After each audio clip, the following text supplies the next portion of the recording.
السلام عليك يا رسول الله.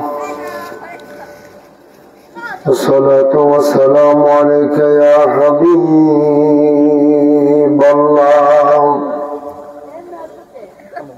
الصلاة والسلام عليك يا شافع المذنبين.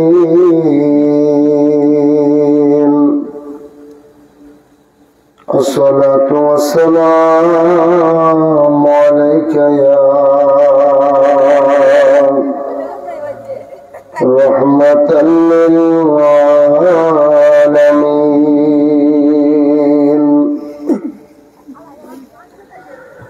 الحمد لله، الحمد لله رب العالمين، والعاقبة للمتقين. الصلاة والسلام على من كان نبيا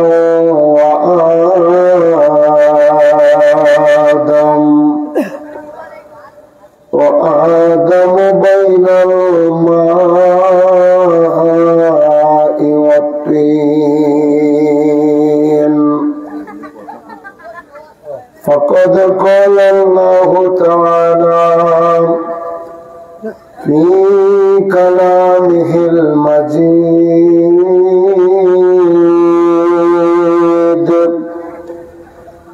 وفي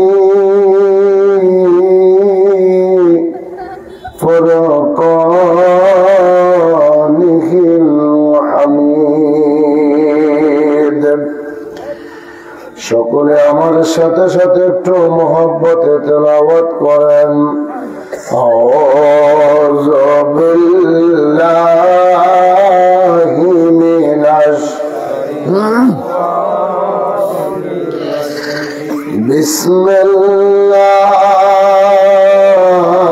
বিসমিল্লাহির রহমানির রহিম। ইয়া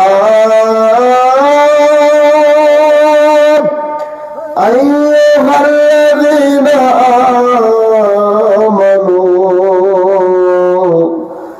কুতিবা আলাইকুমুস সিয়াম কামা কুতিবা আলাল্লাযীনা মিন ক্বাবলিকুম লাআল্লাকুম তাত্তাকুন।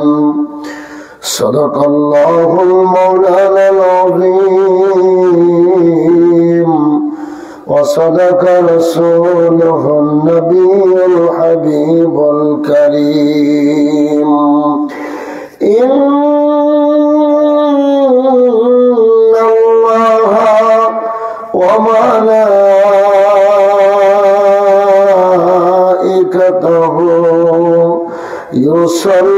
يصلون على النبي يا أيها الذين آمنوا صلوا عليه وسلموا تسليما. اللهم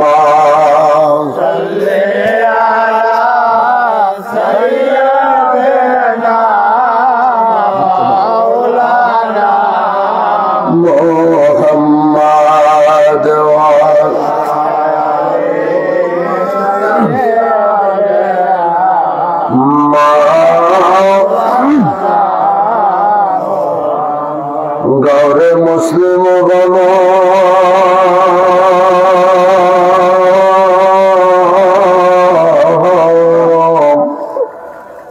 নবী গণ গারে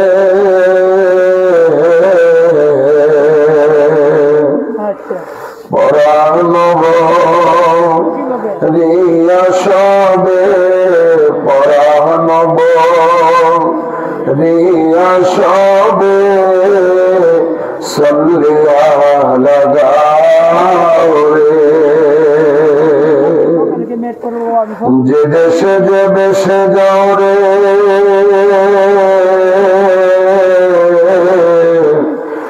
নবী গুণ গাও রে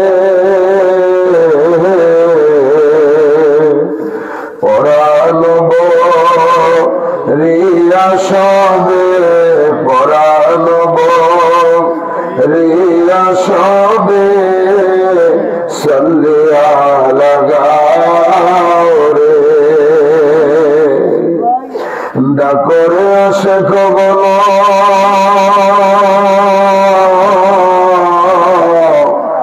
নবীজির ডাক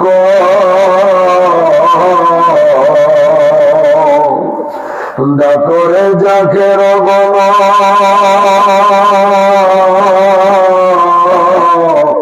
নবীজির ডাক রহমাতাল লিল আলামিন রহমাতাল লিল আলামিন নাম ধরিয়া ডাক আল্লাহুম্মা জবান করে যে যেখানে আছেন মাওলানা মুহাম্মদ ওয়াল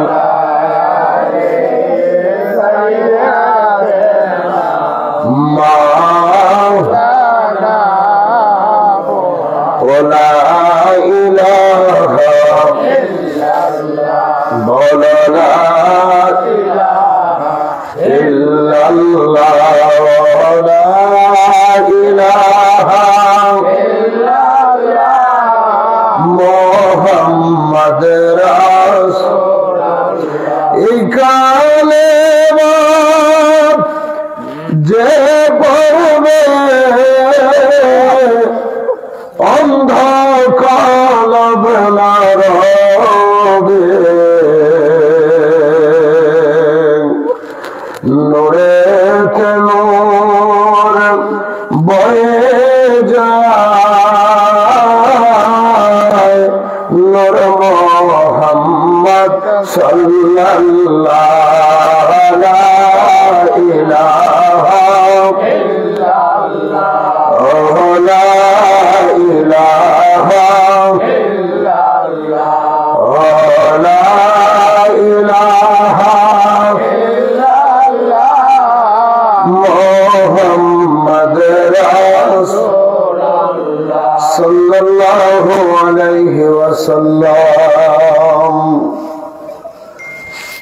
কদম বসে আওয়াজ করছি আমার আকা আমার সাহেব আমার দস্তগীর আমাদের রহনামা বিশ্ব ওলি দয়াপীর দস্তগীর খাজা বাবা ফরিদপুরি কেবলাদান হুজুর পাকের পুত পবিত্র কদম মোবারকে কদম বসে আরজ করি কেবলাদান হুজুর পাকের আধ্যাত্মিক উত্তরাধিকার আমাদের মাতার তাজ মহামান্য পীরজাদা আলহাজ হযরত খাজা মিয়া ভাইজান মুজাদ্দিদি সাহেবের পুত পবিত্র কদম মোবারকে কদম বসে আরজ করি কেবলাদান হুজুর পাকের জিসমানি আওলাদ মুসলিম বিশ্বের অবিসংবাদিত নেতা হিজবুল্লাহর ইমাম জাকের পার্টির মহামান্য চেয়ারম্যান মহোদয়ের পুত পবিত্র কদম মোবারকে কদম বসে আরজ করি খাজা হযরত মিয়া চাচাজান মুজাদ্দিদি জাকের পার্টির মাননীয় সিনিয়র ভাইস চেয়ারম্যান ডক্টর খাজা হযরত মেজু চাচাজান মুজাদ্দিদি সাহেবদের পবিত্র কদম মোবারকে কেবলাদান হুজুর পাকের পরিবার বর্গ আহলে বাইত সকল সদস্যবৃন্দের কদম পাকে লক্ষ কোটি কোটি চুম্বন রেখে উপস্থিত আজ কিশোরগঞ্জ জেলার কবুতরকান্দি স্টিল ব্রিজ সংলগ্ন কুলিয়ারচর উপজেলা জাকের পার্টি কর্তৃক আয়োজিত পবিত্র আদিমুসান ইসলামী জলসার সম্মানিত প্রধান অতিথি জাকের পার্টি কিশোরগঞ্জ জেলার সম্মানিত সভাপতি জনাব মোহাম্মদ আব্দুল হাকিম ভাই উপস্থিত আছেন। আজকের অনুষ্ঠানের সম্মানিত বিশেষ অতিথিবৃন্দ জনাব মোহাম্মদ কামরুল মিয়া সাহেব, সাংগঠনিক সম্পাদক কিশোরগঞ্জ জেলা জাকের পার্টি, জনাব মোহাম্মদ আলালউদ্দিন সাহেব, জনাব মোহাম্মদ নাসিরউদ্দিন সাহেব, জনাব মোহাম্মদ আবু বকর সিদ্দিক, জনাব মোহাম্মদ দুলাল মিয়া, জনাব মোহাম্মদ বাবুল মিয়া সাহেব, এমনি ভাবে জনাব মোহাম্মদ সাইদুর রহমান সাদি সাহেব, জনাব মোহাম্মদ জামাল উদ্দিন সাহেব, আজকের মাহফিলের যিনি সভাপতি, তারই সাথে বিশেষ করে আজকের মাহফিলের যিনি প্রধান মেহমান, আমাদের সকলের শ্রদ্ধা ভাজন, আমাদের সকলের ভালোবাসার মানুষ জনাব মোহাম্মদ মিনু মিয়া সাহেব, সহসভাপতি জাকের পার্টি ময়মনসিংহ বিভাগ, সভাপতিত্ব করবেন নাসিরউদ্দিন নান্নু মিয়া, সাবেক সহসভাপতি কিশোরগঞ্জ জেলা জাকের পার্টি, আজকের মাহফিল পরিচালনায় জনাব মোহাম্মদ ইকবাল হোসেন সাহেব, এমনি ভাবে আমন্ত্রিত মেহমানবৃন্দ, সম্মানিত ওলামায়ে কেরাম সকল। আমার আগে যিনি আলোচনা করেছেন আপনাদের সকলের সুপরিচিত হযরত মাওলানা রায়হান মাহমুদ গাজীপুরী সাহেব, আপনাদের এই কিশোরগঞ্জের কৃতি সন্তান, দরবার শরীফের প্রবীণ আলেম হযরত মাওলানা শাহজাহান সাহেব, জাকের পার্টি ওলামা ফ্রন্ট সাংগঠনিক সম্পাদক ময়মনসিংহ বিভাগ হযরত মাওলানা শামসুদ্দিন সাহেব, তারই সাথে জাকের বাড়ি তালামা ফ্রন্ট চট্টগ্রাম বিভাগের সম্মানিত কেন্দ্রীয় সাংগঠনিক সম্পাদক হযরত মাওলানা মুফতি জয়নাল আবদিন মুজাহিদি সাহেব থেকে শুরু করে আমন্ত্রিত মেহমানবৃন্দ, আমার সামনে বসা মুরব্বী বাবারা, যুবক ভাইয়েরা, পর্দার অন্তরালে মা ও বোনেরা, সকলের প্রতি অন্তরস্থল থেকে আবারও সালাম জানাই। আসসালামু আলাইকুম ওয়া রাহমাতুল্লাহি ওয়া বারাকাতুহু। আল্লাহ পাকের দরবারে শুকরিয়া আদায় করি, যিনি আমাদেরকে এই বাগানে মেহমান হিসেবে আল্লাহ কবুল করলেন। সকলে বলি আলহামদুলিল্লাহ। অনেকের মনে প্রশ্ন, অনেকের মনে দুঃখ, সেটা কি যে আমরা এত কষ্ট করে মাহফিল সাজাই, কিন্তু মানুষ রাস্তায় আছে, বাড়িতে আছে, ঘরে আছে, দোকানের সামনে আছে, কিন্তু বেহেশতের বাগানে তো তারা আসে না বা আসলো না। আমি আপনাদেরকে এতটুকুই বলতে চাই, এই বাগান সাজাইছি কার জন্য? যে কয়জন আছেন, কথা বললে কোনো সমস্যা আছে? এই বাগানটা কার? আরো ধরে আল্লাহর বাগানে কাকে আল্লাহ বসাবে সিদ্ধান্ত তো তিনিই নিছে, ঠিক কিনা? আর এই সিদ্ধান্ত তো আজকে না, এই সিদ্ধান্ত গতকালকেও না, এই সিদ্ধান্ত মাহফিল যেদিন আপনি মাহফিল দিবেন, প্রোগ্রাম সাজাইছেন, নিয়োগ করছেন, সেদিনও না। এই সিদ্ধান্ত হয়েছে যখন রূহের জগতে ছিলেন। এই সিদ্ধান্ত হয়েছে সেই রূহের জগতে থাকতে। ঘুমাইছেন আপনারা? ওটা বসেন। এই সিদ্ধান্ত সেই রূহের জগতে আল্লাহ তাআলা আমাদেরকে কবে পৃথিবীতে পাঠাবেন, কোন নবীর উম্মত বানিয়ে পাঠাবেন, কোন মা বাবার ওই রোজ থেকে আল্লাহ পৃথিবীতে পাঠাবেন, এই সিদ্ধান্ত নিছেন লক্ষ লক্ষ বছর আগে, সৃষ্টির শুরুতে যখন আমাদেরকে রূহের জগতে সকল মানব জাতির অর্থাৎ আদম বাবা থেকে শুরু করে ঈসা রুহুল্লাহ পর্যন্ত আমার নবী, তারই সাথে সৃষ্টির শুরু থেকে কিয়ামতের পূর্ব পর্যন্ত কে পৃথিবীতে আসবে, যত বান্দাবান্দি পৃথিবীতে আসবে সকলের ভাগ্য সেদিন তিনি নির্ধারণ করে রাখছে। সুবহানাল্লাহ, আসতে কর না, আরো জোরে বলতে হবে সুবহানাল্লাহ। তাহলে মাহফিলটা যে হবে, আপনি যে পৃথিবীতে আসলেন, যদি আল্লাহ চাইতেন আপনাকে আদম নবীর উম্মত বানিয়ে পাঠাইতে পারতেন। কথা বল, আল্লাহ তাআলা আপনাকে আদম বাবার উম্মত বানাইতে পারতেন, ইব্রাহিম খলিলুল্লাহর উম্মত বানাইতে পারতেন, ঈসা রুহুল্লাহর উম্মত বানাইতে পারতেন, কিন্তু আল্লাহ তা করে নাই। আল্লাহ আপনাকে সম্মান দিবে, শ্রেষ্ঠ বানাবে। আল্লাহ আপনাকে শ্রেষ্ঠত্বের মর্যাদা আপনার গলায় পরাবে, যার কারণে আখিরি জমানায় শ্রেষ্ঠ নবীর উম্মত বানিয়ে পাঠাইছে। খুশি না বেজার? জোরে বলেন খুশি না বেজার? আরে শ্রেষ্ঠ নবীর উম্মত হয়ে আসছি, এই শ্রেষ্ঠ নবীর ডাকেই তো বদ্ধ করে সারা দেয় নাই। এই শ্রেষ্ঠ নবী যখন পৃথিবীতে এসেছেন, আমার নবী যখন কালেমার দাওয়াত দিতেন, নবীর দাওয়াতও সারা দিত না, দেয় নাই। অথচ তারা নবীকে ভালোবাসছে, নবীজিকে তারা আল আমিন বলে ডাকছে, নবীকে তারা দেখছে, কিন্তু নবীর ডাকে সাড়া দেয় না। আল্লাহ বলে, হে তরিকতপন্থীরা, ইমানদারেরা, আজকে কিছু মানুষ তোমাদের মাহফিলে আসবে, দূর থেকে দাঁড়িয়ে দাঁড়িয়ে কথাগুলো শুনবে, মাহফিলের সামনে দিয়া যাবে, ভালো লাগলে শুনবে। যখন নবীর মহব্বতে তোমরা কথাগুলো বলবা, নবীজিকে তখন দাঁড়িয়ে দাঁড়িয়ে সালাম দিবা, এক শ্রেণীর মানুষ মাথা ঘুরে বাড়ির দিকে চলে যাবে। কি আপনি বর্তমান সমাজের সাথে আর আমার এই কথাগুলোর সাথে আপনি মিলিয়ে দেখবেন।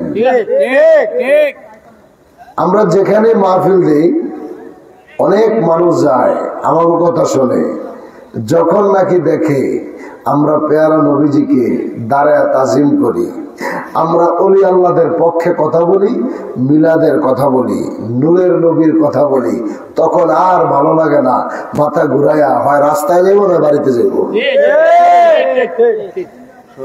এই জন্য আমার আল্লাহ রাব্বুল আলামিন কুরআনুল কারীমের 28 নম্বর পারায় ওই পরওয়ারদিগার আলম জানিয়ে দিলেন, হে আমার বান্দা বান্দিরা, আজকে তোমরা মাহফিল সাজিয়েছ, সুন্নি মাহফিল মানে নবীর পক্ষে মানুষদেরকে ডাকা, ওলি আল্লাহর পক্ষের মাহফিল মানে নবীর পক্ষে মানুষদেরকে আহ্বান করা, জাকের পার্টির মাহফিল মানে নবীর পক্ষে মানুষদেরকে দাওয়াত দেওয়া। এখন আমরা মানুষদেরকে যখন দাওয়াত দেই, হাজার হাজার মানুষ এই এলাকার ভিতরে আছে, প্রতিটা মানুষ যতই চেষ্টা করুক আজকে ঘুমাইবার, কসম করে বলতে পারি ওই যতই ঘুমাইতে চাক না কেন ঘুমাইতে পারবে না। আর যারা কোনো কিছু হলেই আমাদের বিরুদ্ধে যারা ফতোয়া তুলে ধরে, এরা তো আরো আগে ঘুমাবে না। হয়তো তিনি মাহফিলে আসে নাই, কিন্তু খরগোশের কানের মতো কানটা খাড়া কইরা রাখছে। কি বলে, তাদের কথাগুলো আমাদের শুনতে হবে। কেন শুনতে হবে? আমাদের কথাগুলো তারা রেকর্ডিং করতে পারে। সকালবেলা যদিও মাহফিলে আসলো না, চায়ের দোকানের সামনে যায়া নতুন করে আবার তারা মাহফিলের মাঠ সাজাইব, সেই মাঠে বৈশা বৈশা চা খাইব আর বিড়ি খাইব। আর জাকের পার্টি নিয়ে মন্তব্য না করলে পেটের ভাত না গজ হইতো না। কথা বলেন ঠিক না? ঠিক না? আমি তোমাদেরকে বলে যাই বন্ধু,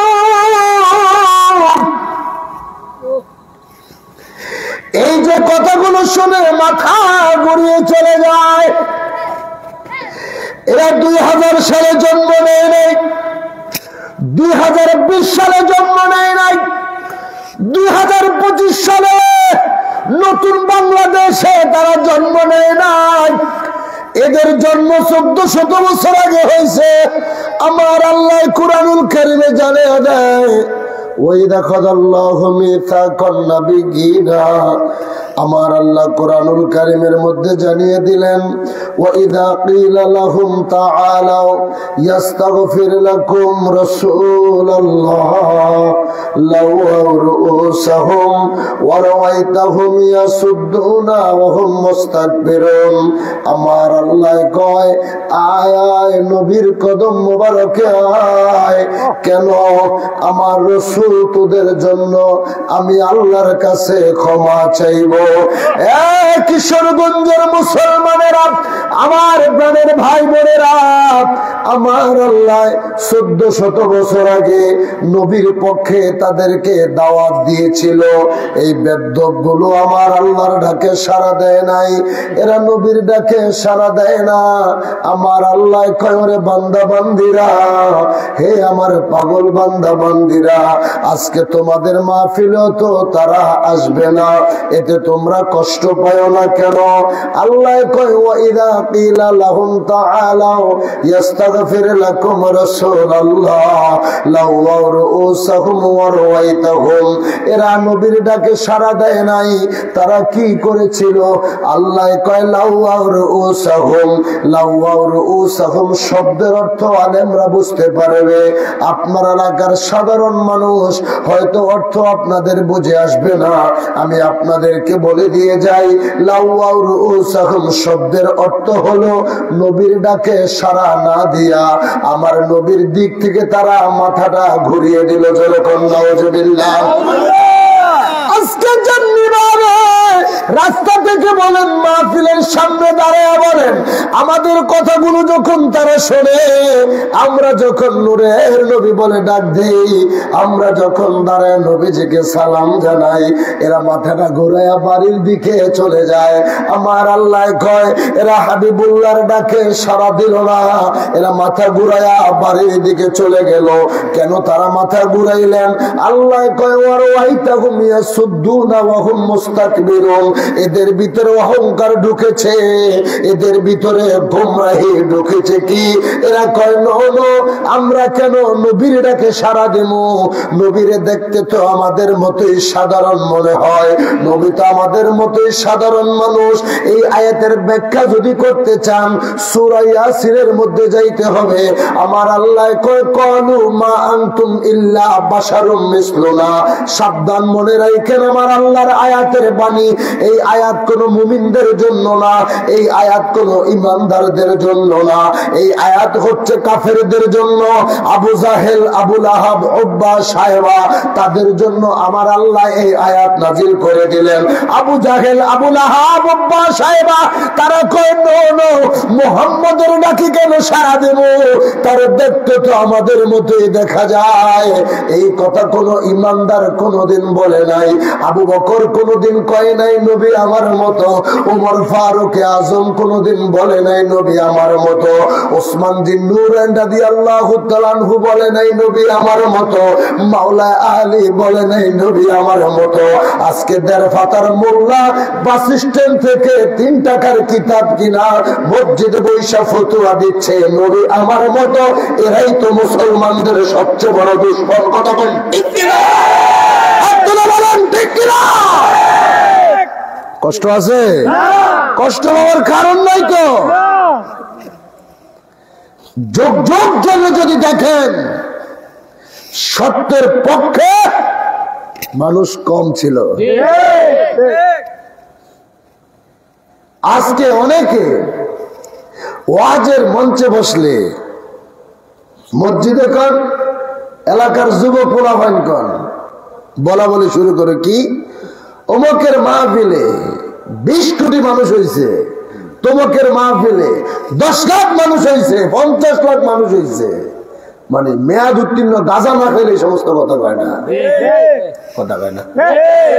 আমরা বাংলাদেশের মানুষ জানি যে বাংলাদেশের জনসংখ্যা 18 কোটি, কত কত কইতে তো কত জনগণ যদি 18 কোটি হয় তো মাহফিলের মধ্যে শ্রোতা 20 কোটি হয় কেমনে?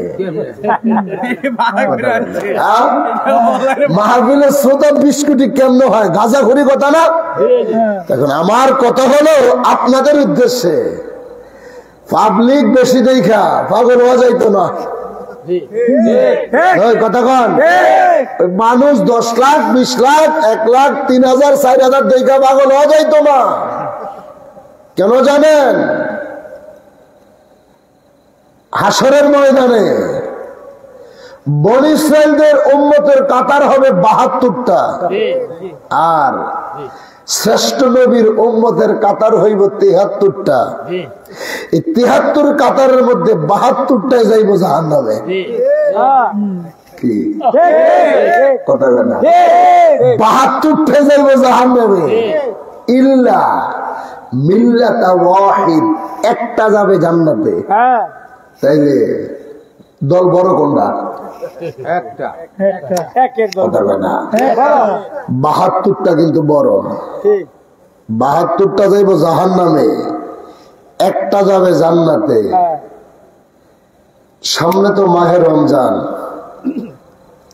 মুসলমানদের প্রথম বিজয় ঘটছে রমজানের 17 রমজানে বদরের যুদ্ধে। মুসলমান ছিল 313 জন, কাফের ছিল 1000। কত? 1000। বিজয় কাগ হইছে 313। এই কথা কোন কাগ? ঘুমাইলে তো কাম হইতো না বা। মুসলমান 313, কাফের 1000। বিজয় কিন্তু মুসলমানদের। কথা কোন? উহুদের যুদ্ধে মুসলমান 1000, কাফের ছিল 1000, 3000-এর উপরে। সেখানেও মুসলমানদের। আল্লাহু আকবার বলেন। খন্দকের যুদ্ধে ইসলামের কুরাইশদের সাথে আমার নবীজির শেষ যুদ্ধ, মুসলমান 1000, কাফের 10,000-এর উপরে। নবীর সাহাবী হযরতে সালমান ফারসি রাদিয়াল্লাহু তাআলা আনহু সবচেয়ে বয়স্ক, যিনি তাওরাত জবুর ইনজিল কিতাবও যিনি তেলাওয়াত করেছিলেন, ঈসা রুহুল্লাহর উম্মত হিসাবে তিনি ছিলেন, কিন্তু আল্লাহর কাছে দোয়া করে হায়াত পেয়ে আমার নবীর উম্মত হয়ে গেলেন। আর হুজুরের কন্যা না সুবহানাল্লাহ। হযরত সালমান ফারসি রাদিয়াল্লাহু তাআলা ইতিহাস করুন, সবচেয়ে বেশি বয়স তার ছিল। তো খন্দকের যুদ্ধে যখন নবীজি যায়, কাফেরের সংখ্যা এত বেশি দেখে হযরত সালমান ফারসি রাদিয়াল্লাহু তাআলা আনহু কয়, ইয়া রাসূলুল্লাহ, আজকে একটা হিকমা খাটাইতে হবে। বলে কি? যেহেতু আমরা মুসলমানের সংখ্যা কম, কাফের আমাদের চাইতে 10 গুণ 20 গুণ বেশি, আমরা একটা কাজ করতে পারি। বলে কি? যে আমরা সবাই, আপনি সাহাবীদেরকে হুকুম দেন, সবাই যেন একটা একটা করে কূপ খনন করে, অর্থাৎ মাটিতে গর্ত করে। কখন কি হিকমা কাজে লাগে এটাকে আপনি আমি জানি না। কথা হয় না, জানি না।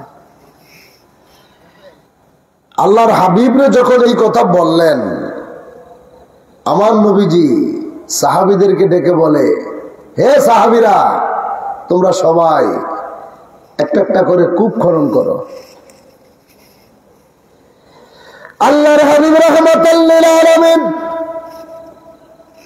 দু জাহানের পয়গম্বর যখন এই হুকুম দিলেন, সব সাহাবীরা গর্ত করতে শুরু করলেন, মানে কূপ খনন করতে শুরু করলেন।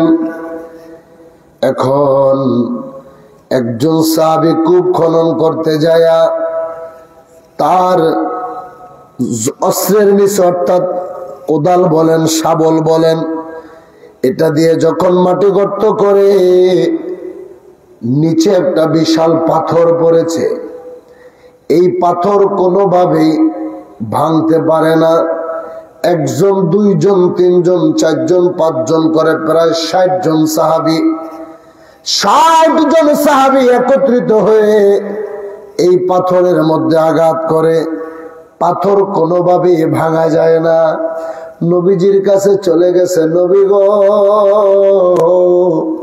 ওই দিকে কাফেররা দূর থেকে পাহাড়ের কোনা থেকে যখন সাহাবীদের দিকে তাকাইছে, কাফেররা দেখে মুসলমানেরা কি যেন করতেছে, খালি গর্ত করতেছে। এদের ভিতরে এমন ভয় ঢুকছে, হায় হায় আমরা অস্ত্র নিয়ে আসছি মুসলমানদের সাথে যুদ্ধ করবো, তারা দেখি আমাদের জন্য আগে কবর খনন করতেছে, না জানি দৌড়ে আমাদেরকে জিন্দা মাটি দিয়া ফালাইব। কাফেরদের ভিতরে অটোমেটিক ভয় ঢুকে গেছে। করে কোন আল্লাহু আকবার, আরো জোরে বলছি আল্লাহু আকবার। দুনয়নে রাসূল পাক দেখিলে কেমন হতো, দুনয়নে রাসূল পাক দেখিলে কেমন হতো, জন্ম আমার নবীর যুগে হলে কেমন হতো, জন্ম আমার নবীর যুগে হলে আসত বেশে হযরতে বেলালের মধুর আযান, সেই আজানে ছিল এমন প্রেম মুগ্ধ রহমান, দয়াল নবীর পিছে নামাজ পড়লে কেমন হতো, দয়াল নবীর পিছে নামাজ পড়লে কেমন হতো, দুনয়নে রাসূল পাক দেখিলে কেমন হতো, বলেন দুনয়নে রাসূল পাক দেখিলে কেমন হতো, জন্ম আমার নবীর যুগে হলে কেমন হতো, জন্ম আমার নবীর যুগে হলে, জোরে দিনে কত আলোচনায় থাকতাম আমি অধম, আরো জোরে বলতে হবে ইয়া রাসূলুল্লাহ। দিনে কত আলোচনায় থাকতাম আমি অধম, সামনে রাসূল পাক হতো, পাশে সাহাবাগণ, আবু বকর ওমর ওসমান আলীর সঙ্গী কেমন হতো, আরো জোরে করি ইয়া রাসূলুল্লাহ, চিল্লায়ে বলেন ইয়া রাসূলুল্লাহ। ওই নবীকে আমরা চাই কি চাই না? হাত তুলে বলেন চাই কি চাই না? নারায়ে তাকবীর, নারায়ে তাকবীর, আল্লাহু আকবার, নারায়ে রিসালাত, ইয়া রাসূলুল্লাহ, বিশ্বওয়ালি ফরিদপুরি জিন্দাবাদ জিন্দাবাদ, কাজী বাবা ফরিদপুরি জিন্দাবাদ জিন্দাবাদ, মিয়া বাজার মুজাদ্দিদি জিন্দাবাদ জিন্দাবাদ, মজলুম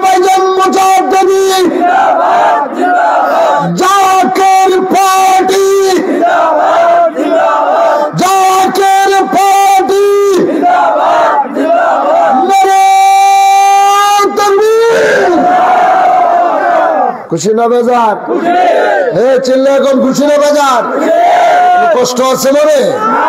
কষ্ট পাইন না। ঘটনা ঘটতেছে, ঘটনা আরো ঘটবে। আমার কেবলা জান হুজুর পাকের জিসমানি আওলাদ, জাকের পার্টির মহামান্য চেয়ারম্যান মহোদয়, প্রত্যেকটা কথাই অক্ষরে অক্ষরে বাস্তবায়ন হচ্ছে। কথা বলে না আমার পীর কেবলা জান বিশ্ব লিখানো বাবা ফরিদপুরি কুদ্দুস সাহসিরুল আজিজ, তিনি যে ভবিষ্যৎবাণীগুলো করে গিয়েছিলেন, তিনার ভবিষ্যৎবাণীগুলো বাস্তবায়ন হয়েছে কি হয় নাই? আসতে গেলে হইতো না, হয়েছে কি হয় নাই? ঠিক যেমনি ভাবে 1400 বছর আগে আমার রাসূল ভবিষ্যৎবাণী করেছিলেন। মারহাবা কইতে। কোন যুদ্ধের কথা বলছিলাম? খন্দকের যুদ্ধ। কি খন্দকের যুদ্ধ? সালমান ফারসি রাদিয়াল্লাহু তাআলা খুব গর্ত করতে বলছে, কাফেরদের ভিতরে কলিজায় পানি নাই, যে হায় রে আমরা তো তা করে অস্ত্র দিয়ে আঘাত করবো আর তারা তা করে জিন্দা দাফন করবো। আল্লাহু আকবার। যে তারা তো আমাকে জিন্দা দাফন করতে সিস্টেম করতেছে। অস্ত্রের আঘাত খাইলে বাঁচার সম্ভাবনা আছে, কিন্তু জিন্দা দাফন করলে তো অবস্থা খারাপ।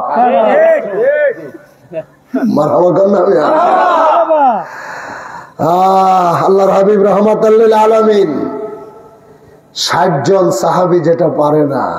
আরে ও মোল্লারা, ও আমার ভাইয়েরা, যারা নবীজির সাথে যারা মেসাল দেন, তুলনা করেন, 60 জন সাহাবী যেই পাথর ভাঙতে পারে না, আমার নবী আয়েশা হাতের মধ্যে শাবলটা নিয়ে বিসমিল্লাহ বলে একটা আঘাত করতে দেরি, এই পাথরের 1/3 এক আঘাতেই ভেঙে গেছে।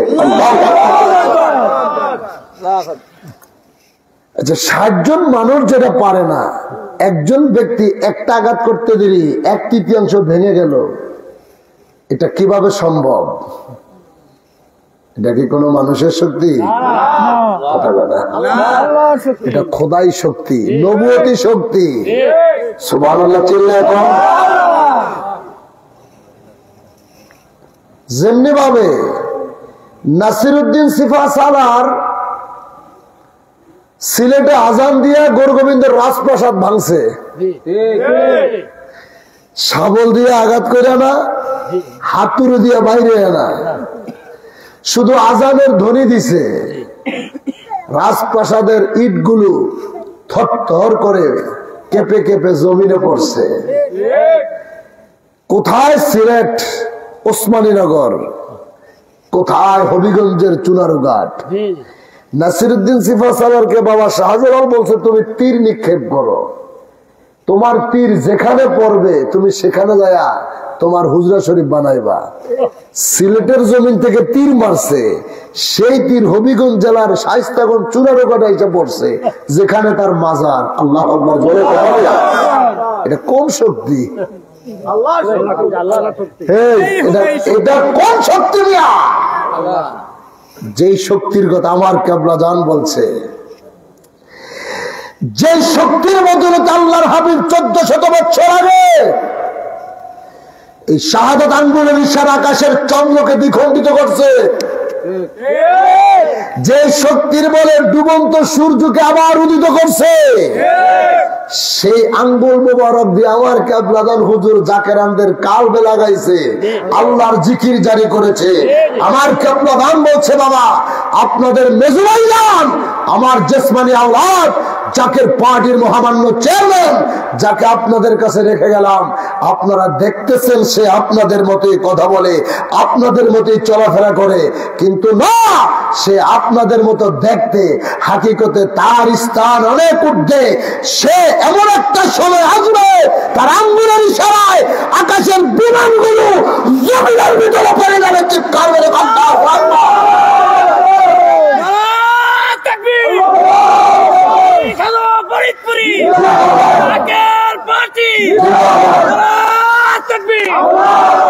আজকে তার প্রত্যেকটা কথাই বাস্তবায়ন হচ্ছে। এমন কোন মায়ের ভূত না একটা কথা খণ্ডে দেয়, এই দুঃসাহস কারো হয় নাই। পারলে দেখে নেন 26-36 বছর ধরে মোস্তফা আমির ফয়সাল মুজাদ্দিদ এই কথাটা বলছে, এই কথাটা মিলে নাই। একটা প্রমাণ দেখান। আরেকটি কথা বলতে চাই, যারা আমাদের দিকে বাঁকা চোখে তাকান, বিশ্ববিখ্যাত ফরিদপুরি মুরিদানদের দিকে বাঁকা চোখে তাকান, জাকের পার্টি নেতা কর্মীদের দিকে যারা বাঁকা চোখে তাকান, আপনাদেরকে আমরা বলতে চাই, বুকে হাত দিয়ে বলবেন যে আপনার এলাকার একটা ছেলে, একটা যুবক, একটা ছাত্র, একটা বৃদ্ধ বাবা আত্মশিল্পীর মুরিদ হইয়া সে আগে ভালো ছিল, এখন সে সমাজে খারাপ হয়ে গেছে। আগে আপনার এলাকার যুবকটা ভালো ছিল, এখন জাকের পার্টি করার কারণে বাবা মারা ভাত দেয় না, খারাপ হয়ে গেছে। এরকম একটা প্রমাণ দেখান। পারবে না? পারবে না। বরংস আগে খারাপ ছিল, খাজা ফরিদপুরের কদমে যায় ভালো হয়েছে। কথা কম, আমি জানি আমার কথাগুলো শুনতেছেন। চায়ের দোকানে বসে হোক, রাস্তায় ধারে হোক, আর ঘরের মধ্যে কম্বলের নিচে শুয়ে শুয়ে হোক, আমি জানি আমার কথা শুনতেছেন। হাকিম ভাইরে ধন্যবাদ মাইকে সাউন্ড সিস্টেমটা খুব ভালো করার জন্য। আমাদের কাজ হচ্ছে দাওয়াত পৌঁছে দেওয়া, কে আইবে না আইবে এটা তাগো ব্যাপার। আরে মাহফিলে আসতে হলে কপালে থাকা লাগবে তো মেয়া, কি ওর ভাগ্যে থাকতে হইবে তো, নসিব ভালো হয়েছে না আসবে। হেদায়েত কার হাতে? জোরে বলেন কার হাতে? আল্লাহ তো চাইলেই যারা তারা হেদায়েত দিব না, ঠিক নেই? সবারই তো হেদায়েত দিব না। যদি হইতো তাহলে নূহ নবীর ছেলেও হেদায়েত পাইতো, তাহলে নূহ নবীর ছেলেও হেদায়েত পাইতো। আর বিবি আসিয়ার করে ফেরাউন হেদায়েত পাইতো। ফেরাউন পাইছে জাহান্নামের টিকিট, আর তার বউ হয় জান্নাতের টিকিট।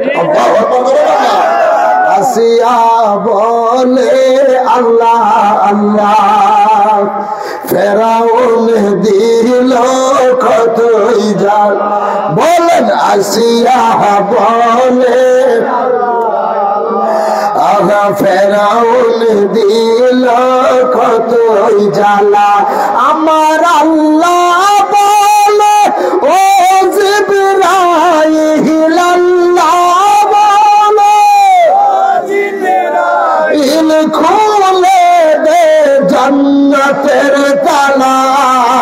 লা ইলাহা ইল্লাল্লাহ, ও লা ইলাহা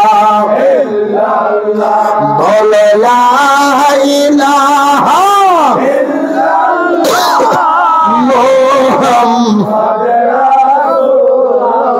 সাল্লাল্লাহু আলাইহি ওয়াসাল্লাম। মারহাবা জোরে কর। আল্লাহর হাবিব রাহমাতুল লিল আলামিন, দু জাহানের পয়গম্বর আমার নবীজি যখন পাথরের মধ্যে একটা আঘাত করছে, পাথরের 1/3 ভেঙে গেল। নবীজি কয় আল্লাহু আকবার, সাহাবীরা বলে আল্লাহু আকবার। নবীজি কয় সাহাবীরা রে, আল্লাহ আমাকে পারস্যের রাজত্ব দান করছে। আর আস্তে গন সুবহানাল্লাহ। কিসের? পারস্যের রাজত্ব দান করছে। সাহাবীরা কয় নবীজি এটা কি কয়? যিনি মদিনা থেকে মক্কা যাইতে পারে না নিজ জন্মভূমিতে, এই কাফেরদের অত্যাচারে ওনারে পারস্যের বিজয় দিছে, এটা কেমন কথা? কথাগুলো মনোযোগ দিয়ে শোনেন না, এটি সকালে পাইবেন না। নবীজি আবার পাথরের মধ্যে আরেকটা আঘাত করছে, পাথরটা আরেক ভাগ ভাঙ্গা চুরমার হয়ে গেছে। আবার সাহাবীরা কয় আল্লাহু আকবার, নবীজিকে আল্লাহ আমারে সিরিয়ার বিজয় দান করছে। নবীজি বলতেছে আমাকে পারস্যের রাজত্ব দিছে, সিরিয়ার রাজত্ব দান করছে। সাহাবীরা কয় মদিনা থেকে মক্কায় যাইতে পারি না, কিসের সিরিয়া বিজয় হইব, কিসের পারস্যের বিজয়? নবীজি কি কয়? তৃতীয় আঘাতে পুরা পাথর শেষ। নবীকে আল্লাহ আমাকে ইয়েমেন দান করছে।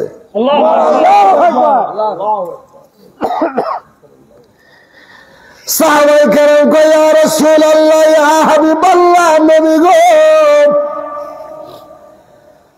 আমাদের পিতামাতা আপনার কদমে কুরবান হোক। আমার নবী,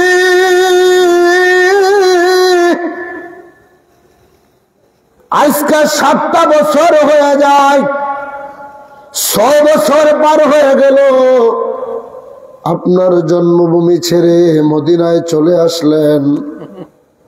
এখন মদিনা থেকে মক্কায় যাইতে আমরা হিমশিম খাই, অথচ আপনি বলেন ইয়েমেন দিয়েছে, পারস্য দিয়েছে, রোমান সাম্রাজ্য আপনাকে আল্লাহ বিজয় দান করছে। আমার নবীজি ভবিষ্যৎবাণী করলেন, আমার আল্লাহ বেশি দিন সময় লাগায় নাই।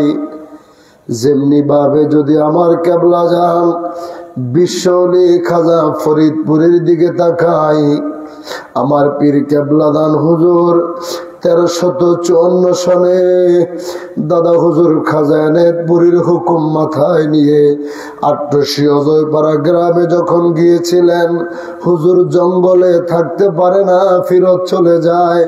একবার নয়, 2 বার নয়, 3 বার আমার খাজা বাবা যখন ফিরত চলে গিয়েছিলেন, দাদা হুজুর খাজা এনায়েতপুরী বলে আমার হুকুমে থাকতে হইব, মদিনাওয়ালা কামলিওয়ালা তোমারে সেই জায়গার জন্য বরাদ্দ করেছে। আমার পীর কেবলা দান হুজুর সেই ৮০০ অজয়পাড়া গ্রামে অবস্থান শুরু করলেন, যেখানে তিনি 3 জন নিয়ে ঈদের নামাজ পড়লেন। আজকে সেই জায়গায় আমার আল্লাহ 3 কোটি মানুষের জামাতের ব্যবস্থা কইরা দিল। মুসলমান, যেই রাজেন্দ্র বাবুর অত্যাচারে আজান দেওয়া যাইত না, যে বাবুর অত্যাচারে রাস্তা দিয়ে মানুষ জুতা পায়ে দিতে পারতো না, ইতিহাস তো সবার জানা আছে। ঈদের দিন মুসলমানেরা নতুন জামা পড়তে পারে না, লাঙল লয়া, গরু লয়া, মহিষ লয়া জমিনের ভিতরে হাল চাষ করতে যাইতো।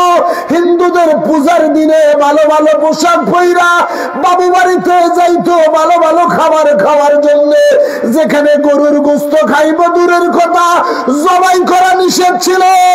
আজকে 50 বছর 70 বছর যাওয়া লাগে নাই, আমার কেবলা দান হুজুর তার জসমানি আওলাদের হস্ত মোবারক দিয়া সেই রাজেন্দ্র বাবুর রাজ দরবারে গরু ছাগলের মাঠ বানাইছে কি বানায় না?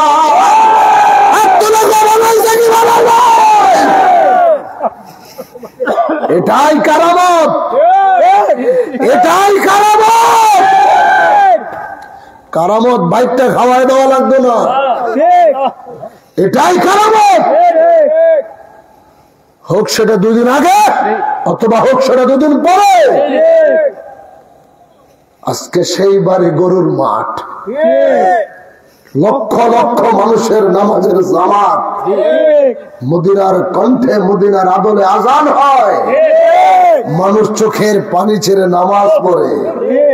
এটা কে অবিশ্বাস করতে পারবো? বর্তমান যুগের মানুষের কাছে এটার দাম নাই। তবে এমন একটা দিন আসবে, জাকের ভাইয়েরা শোনেন, কেবলা জান বলছে এটা হিজবুল্লাহ আল্লাহর দল, দাদা হুজুর বলছে এটা হিজবুল্লাহ আল্লাহর দল, মেজো ভাইজান বলছে এটা হিজবুল্লাহ আল্লাহর দল, চাচা জান জাকির পার্টির সিনিয়র ভাইস চেয়ারম্যান মহোদয় বলছে এটা হিজবুল্লাহ আল্লাহর দল। আর আল্লাহর দলের কথা সম্পর্কে আল্লাহ বলছে হিজবুল্লাহ আল্লাহর দলের বিজয় অবিসম্ভাবী। তাইলে এই সংগঠন এই পার্টির বিজয় হবে কি হবে না? আজকে হলো না, 35 বছর হয়েছে, 40 বছর যাবে, 50 বছর যাবে, 60 বছর যাবে, 70 বছর যাবে, 80 বছর, 90 বছর, 100 বছর, 200 বছর পরে হলেও এই সংগঠন এই আল্লাহর দলের বিজয় হবে। সেদিন মনে রাখেন, ওই যুগের 100 বছর পরে যদি হয়, ওই প্রজন্ম আপনাদের কথা মাথায় নিয়ে তারা আপনাদের কথা স্মরণ করে তারা ইতিহাস লিখবে। এমন একটা সময় ছিল এই সংগঠনটার পার্টির চেয়ারম্যানের সঙ্গী হইয়া এই নেতা কর্মীগুলো যখন যেখানে নির্দেশ দিয়েছে, ঢাকা রাজধানীতে, রংপুরে, দিনাজপুরে, ফরিদপুরে, বিভিন্ন জায়গায় যখন হুকুম দিয়েছে, এরা দৌড়াইছে। এরা এই বাড়িতে যেই রাজার অত্যাচারে দেশের মানুষ নামাজ পড়তে পারে নাই, আযান দিতে পারে নাই, রোজা রাখতে পারে নাই, সেই বাবুবাড়িতে আল্লাহর কালেমার পতাকা উড়াইছে এই পার্টির নেতার হুকুমে। জাকের পার্টির নেতৃবৃন্দ চিৎকার মেরে বলো আল্লাহু আকবার। আজকে আপনারা এটা বুঝতেছেন না, একদিন আপনি কবরে থাকবেন, সেখান থেকে দেখবেন আপনার পরবর্তী প্রজন্ম আপনারা স্মরণ করতেছে। এটা ইতিহাস। যুগে যুগে দাদা বসেন, সুন্দর করে বসেন, ধন্যবাদ আপনাদেরকে। এটা ইতিহাস। ইতিহাস কোনোদিনও মুছে ফেলা যাবে? কথা বলা যাবে? এই ইতিহাস লেখা থাকবে স্বর্ণাক্ষরে। সেদিন আমার কেবলা জান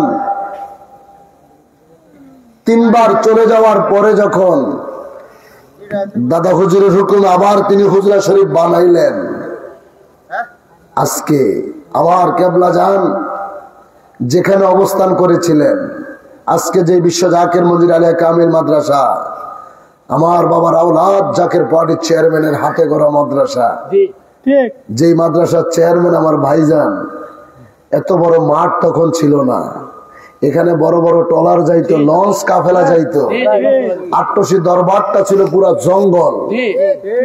কেবলা জান আসর নামাজের পরে ঘুরতেন আর প্রবীণ জাকেরদেরকে বলতেন, বাবা এমন একটা দিন আসবে এখানে বড় বড় হেলিকপ্টার নামবে, বাবা এমন একটা দিন আসবে এই জায়গাটা শহরে রূপান্তরিত হবে।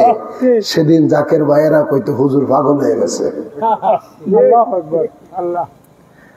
জাকের আমরা বলতে হুজুর পাগল হয়ে গেছে, যে এত বড় নদীর মধ্যে যেখানে কূপ আর কূপ, এখানে কিসের হেলিকপ্টার নামবো, আর জঙ্গল ভরা এখানে কিসের শহর হইব। আজকে বলেন আমার পীর কেবলা দান হুজুরের ভবিষ্যৎবাণী বাস্তবায়ন হয়েছে কি? এই কথা কন। তিনার আওলাদরে দিয়া মুস্তফা আমির ফয়সাল, ফয়সালাকারী আমির বাড়ি নেতা, এক এক শতাব্দীতে এক একজন মুজাদ্দিদের আগমন ঘটে, সংস্কারক।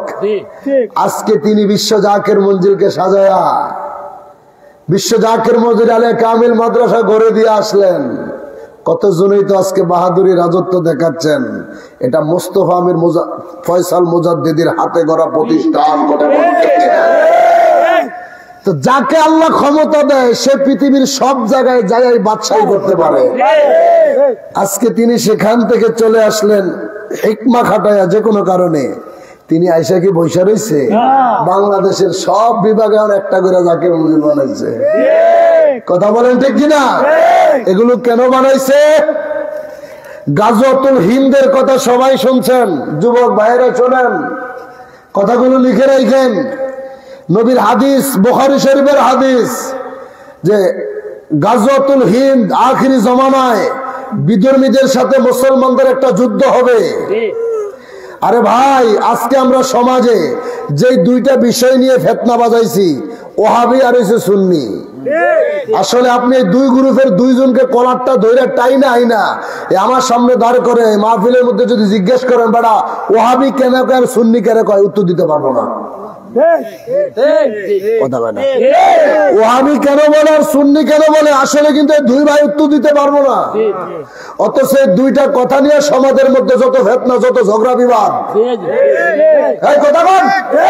অথচ আপনাদের এলাকায় তো কতগুলো মসজিদ আছে, এই মসজিদ গুলোতে মুসলিম আছে, অন্তত একজন ইমাম তো আছে, আছে না? একজন মুয়াজ্জিন তো আছে। এই মানুষগুলো তারাও তো আমাদের কথাগুলো শুনতেছে।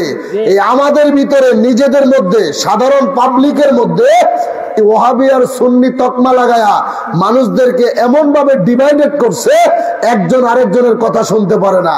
সুন্নিরা ওহাবি করে মানে ওই ভাই করে দেখলে মনে করে না জানি শত্রু দেখলো, আর ওই ভাইরা আমা করে দেখলো মনে করে একেবারে জাহান্নামের টিকিট প্রাপ্ত বেদাতি করে দেখলো। কথা বল না? কিন্তু আপনি বুঝতেছেন না এই চক্রান্তটা কাদের? এই চক্রান্ত হচ্ছে ইহুদি নাসারাদের। আল্লাহর জাতের কসম, এই চক্রান্ত ইহুদি নাসারাদের। ইহুদিদের কাজ হচ্ছে কি জানেন? মুসলমানদের মধ্যে ফিতনা সৃষ্টি করা, মুসলমানদেরকে আলাদা করা। আল্লাহর নির্দেশ হচ্ছে তোমরা ঐক্যবদ্ধ হও, ওয়াতাসিমু বিহাবলিল্লাহি জামিআ ওয়ালা তাফাররাক, তোমরা পরস্পর আলাদা হয়েও না। এটা আল্লাহর হুকুম। কার হুকুম? আল্লাহর সাথে কথা কোন কার হুকুম? আল্লাহর হুকুম হচ্ছে তোমরা আলাদা হয়েও না। আর এখন আমাদের কাজ হচ্ছে খালি আলাদা করা। অন্য ধর্ম আমি বাদ দিলাম, মুসলমানদের মধ্যে দেখেন না কতটি দল হয়েছে, ওহাবি, খারেজি, রাফিজি, শিয়া, কাদিয়ানি, সুন্নি, লামাজাবি, আহলে হাদিস, মুতাজালা, মানে এত দল, সবই তো মুসলমান। আজকে সমাজে এত ফিতনা, দুনো গ্রুপই তো মুসলমান, দ্বন্দ্বটা বাজাইলো কে? মুসলমানদের মধ্যে এই ফিতনাটা ঢুকাইলো কে? রিক্সাওয়ালা ঢুকায় নাই, মাটি কাটা কৃষক ঢুকায় নাই, একজন জুতা সেলাই করে মুসি ঢুকায় নাই, হোটেলের মধ্যে ব্যবসা করে একজন কি বলে কর্মচারী ঢুকায় নাই। এই ফিতনা ঢুকাইছে আমার মতো বড় বড় আলেমরা। আর এই আলেমদেরকে কন্টাক্ট করছে কে? বড় বড় আলেমদেরকে এই কথাগুলো বলার জন্য টাকা বুড়ি বুড়ি বস্তায় বস্তায় টাকা দিল কে? 1400 বছর আগের ইতিহাস তাকান। আমার নবীর দিকে যখন তীর মারা হয়, সাহাবাই কেরাম হৃদয় চিত্তে তাদের বুক পাইতা, সেই তীর তাদের বুকের মধ্যে আঘাত খায়। আল্লাহু আকবার। আমার নবীর দিকে যখন তীর মারে, সাহাবীরা সেই আঘাত নিজেদের বুকে নেয়। এই দৃশ্য যখন ইহুদিরা যখন দেখেছে, তাদের ভিতরে একটা প্রশ্ন জাগতেছে যে কি, যতক্ষণ পর্যন্ত মুসলমানদেরকে নবী থেকে আলাদা করা না যাবে, ততক্ষণ পর্যন্ত মুসলিম জাহানকে ধ্বংস করা যাবে না। সেদিন থেকেই তারা চক্রান্ত শুরু করছে, যে কোনো মূল্যে মুসলমানদের ভিতরে ফিতনা লাগাইতে হবে। এই তারা মিডল ইস্টের বড় বড় দামি দামি মাদ্রাসাগুলোতে তারা ঢুকে গেছে। সেখানে যাইয়া দেখছে কোন ছেলেটা সবচেয়ে ট্যালেন্ট, কোন ছেলেটা সবচেয়ে ডিগ্রিদারি, কার ব্রেন সবচেয়ে সূক্ষ্ম, কার কথা মানুষ মনোযোগ দিয়ে শুনবে, তার কথা বলার বচনভঙ্গি ভালো, কার কথা উপস্থাপন করার জ্ঞান, তার ভাষা ভালো, তারই হাত করছে কি তোমার কি লাগবে? টাকা, গাড়ি, বাড়ি, নারী, সম্পদ, ক্ষমতার ভোগবিলাস, যাহা কিছু দরকার সবকিছু আমরা তোমার জন্য বরাদ্দ করেছি। বিনিময় কি? এই কোরআন দিয়া মুসলমানদের মধ্যে ঝগড়া লাগাইতে হবে। এই কোরআন হাদিস দিয়াই মুসলমানদের মধ্যে ফিতনা লাগাইতে হবে। এখন কোরআন তো একজন রিক্সাওয়ালা বুঝে না, কোরআন একজন কৃষক বাবা বুঝে না, কোরআন একজন মাটি কাটার দিনমজুর বুঝে না, কোরআন বুঝে মাদ্রাসার আলেমরা। তখন বলল কিভাবে ফিতনা ঢোকাবো?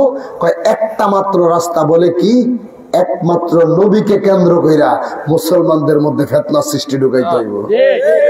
আজকে দেখেন সারা জাহানের মধ্যে, সারা জাহানে শুধু আমার রাসূলকে নিয়ে যত দ্বন্দ্ব।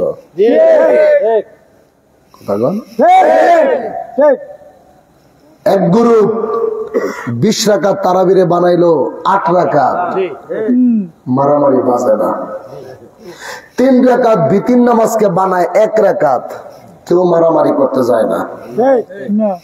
কথাগুলা না কইলে ফরজ নামাজের পরে আল্লাহর কাছে দোয়া করবো, আমি আল্লাহর বান্দা, আমি গুনাহগার, আমি স্রষ্টার কাছে ক্ষমা চাবো, মোনাজাতের মাইনাস করে দিল।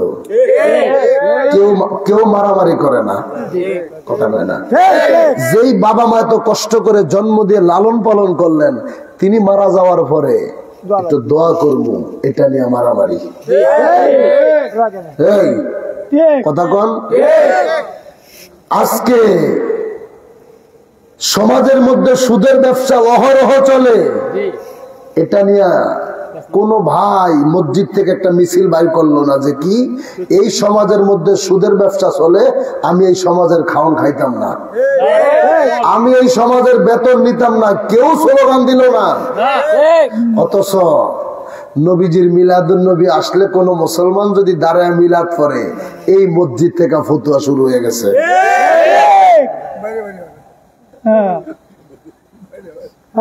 শুরু হয়ে গেছে, মহিলা বেপরদায় চলতেছে, কোন ফতোয়া নাই।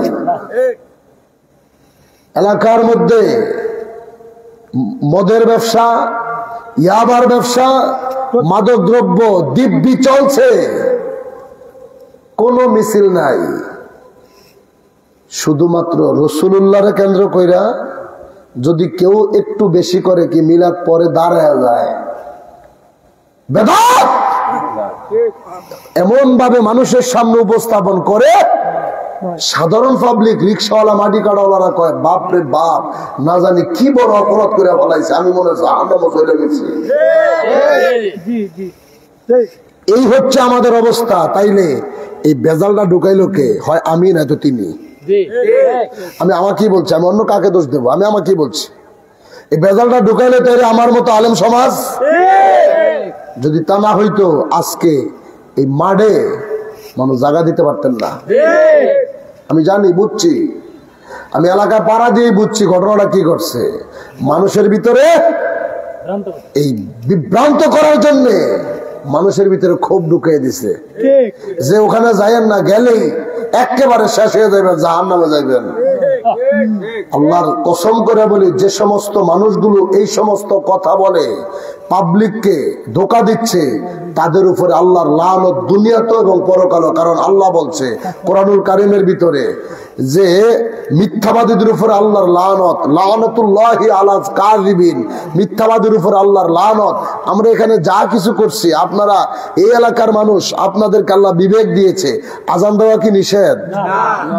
কথা বল না মিয়া, আজান দেওয়া কি নিষেধ? তাহলে আমি এখানে আজান দিছি, এখানে আমরা নামাজ পড়ছি, এখন আপনি বলেন এই জায়গাটা কি নাপাক? এই কথা কন, বন্ধ করেন তো মোবাইলটা। এই জায়গাটা কি অপবিত্র? সারা জাহান পবিত্র।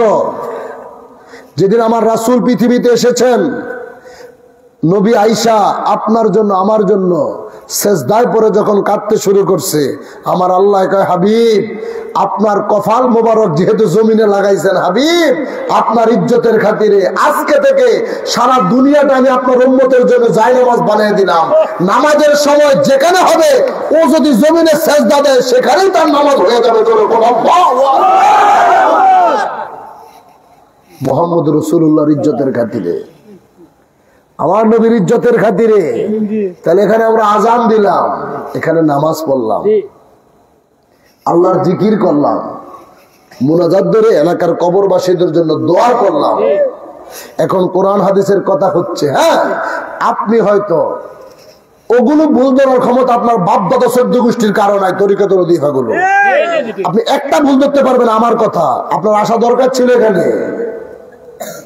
আপনার আমার কথাগুলো শোনার দরকার ছিল যে আমি ভুল করতে পারি, যে বক্তা হয়তো কোরআন হাদিস থেকে উল্টা পাল্টা কথা বলবে। আপনি আমাকে ধরার জন্য হলো এই মাহফিল, আপনার মুসল্লিদেরকে, আপনাদেরকে আসার দরকার ছিল। আমি যদি ভুল বুঝে যে আপনি আমাকে ধরতেন, আমি স্বীকার করি, হ্যাঁ আমি ভুল বলতে পারি, আমি ভুলের ঊর্ধ্বে না। আপনি আমার সেই ভুলগুলো ধরে দিলে তো আপনি আমার বন্ধু হইতেন। কিন্তু এলাকার মানুষগুলোরে ভুলভাল বুঝায় বাইরে আটকে রাখলেন, বিভ্রান্তি ছড়াইলেন, আপনি তো তাকে দুশ্মনী হইলেন। কারণ কে জানে আজকের মাহফিলটা যদি কবুল হয়ে যায়, এই মাহফিলের উসিলে আল্লাহ তাআলা জান্নাত দিতে পারে কি পারে না? আরো জোরে বলেন, পারে কি পারে না? এই জন্য আমার প্রাণের ভাইয়েরা, বন্ধুরা, বাবারা, আলোচনা আর বেশি লম্বা করব না।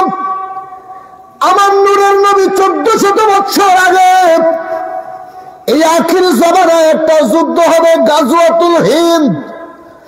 বিধর্মীদের সাথে মুসলমানদের একটা যুদ্ধ হবে। আমার নবী বলেছিল ওই যুদ্ধে যারা শাহাদাত বরণ করবে, উহুদের যুদ্ধে, বদরের যুদ্ধে যারা শহীদ হয়েছে, তাদের মর্যাদা তাদেরকে দেওয়া হবে।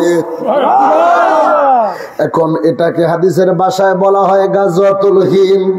এই গাজওয়াতুল হিন্দ সম্পর্কে আল্লামা শাহ নিয়ামতুল্লাহ কাশ্মীরি রহমতুল্লাহ আলাইহি আজ থেকে 900 বছর আগে ভবিষ্যৎবাণী করেছেন। এটা যদি আপনারা স্পষ্ট ভাবে জানতে চান, ও কিশোরগঞ্জের যুবকেরা যারা মোবাইল চালাও, টাচ মোবাইল, গুগলে যাইবেন, শাহ নিয়ামতুল্লাহ কাশ্মীরির অজানা ভবিষ্যৎবাণী লিখে সার্চ দিয়ে দেখেন। 1 থেকে প্রায় 80 নাম্বার প্যারা পর্যন্ত এই উর্দু কিতাবটারে বাংলায় লেখা হয়েছে। স্পষ্ট যুদ্ধ সম্পর্কে সবকিছু বলা আছে। সেই যুদ্ধটা হইব 2 ঈদের মাঝামাঝি জায়গায়, বিধর্মীদের সাথে মুসলমানদের যুদ্ধ। আমার কেবলাদান 50 বছর আগেও এই যুদ্ধের কথা ভবিষ্যৎবাণী করেছে। এখানে কে ওয়াহাবি, কে সুন্নি, কে খারিজি, কে রাফিজি, কে শিয়া, কে মুতাজালা, কে কাদিয়ানি, এরা যখন আপনার দেশে 2.5 দিনের জন্য ঢুকবে, কে মুসলমান, কে সুন্নি, ওয়াহাবি যাচাই বাছাই করতো না, দইরা দইরা মুসলমানদেরকে জবাই করব। আমার কেবলাদান বলেছিল, বাবা বাংলাদেশের মধ্যে লাশের পাহাড় পড়ে থাকবে। আজকে আমার কেবলাদান এই কথা বলেছিল, বাবা এমন একটা দিন আসবে, বাংলার মানুষকে রক্ষা করব, বিশ্বের মানুষকে রক্ষা করতে হইব। আর তামাম দুনিয়ার মানুষ জাকের পার্টির পতাকার তলে শুধু শান্তির আশ্রয় পাবে। করে আজকে কেন সারা বাংলাদেশের প্রত্যেকটা বিভাগে জাকের মঞ্জিল বানাইলেন?